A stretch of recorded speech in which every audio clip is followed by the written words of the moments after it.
আমাদের ব্রেকফাস্ট হচ্ছে, যদিও 10:30 বাফেট ব্রেকফাস্ট উঠে গেছে, আমরা কেউ উঠতে পারিনি, মানে ঘুম থেকে উঠেছিলাম বাট রুমের মধ্যে ল্যাদ খাচ্ছিলাম। তো কি খাওয়া দাওয়া চলছে এখন? বাটার আর জ্যাম। তুই তো সস দিয়ে খাবি বললি। সস আর পাচ্ছি না তো, জ্যামই যা পাওয়া যায় এখন আর কি। আগে ডিম সিদ্ধ?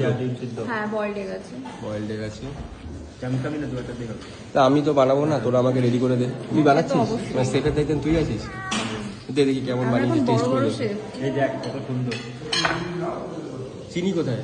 চিনি লাগবে না, চিনি দেওয়া আছে।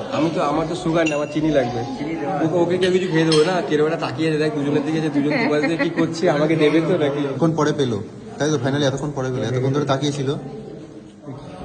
আর দিদি এখানে বানাচ্ছে, এখনো বানাচ্ছি, জানি না আমি পাবো কিনা। ও দেখি বানিয়ে বানিয়ে শেষ। দারুণ খেতে। সৌরভদা মুখে কিছু নেই আর এমনি গাল নাড়াচ্ছে। তাহলে খাবো। আমি কি বলছি শোন, এদিকে ও দেখি বানাতে বানাতে ব্রেড শেষ, জ্যাম শেষ, বাটার শেষ, ও আর পাইনি, ও বানিয়ে যাচ্ছে। দেখি সবাই না, করে খেয়েছে। seriously, এটা কিন্তু দিদি হবে তখন না। থেকে বানিয়ে যাচ্ছে, এখনো পাইনি আমি কিছু। তো বানিয়ে বানিয়ে দিচ্ছি না, আমি কিন্তু আমার জন্য আবার অর্ডার করতে হবে।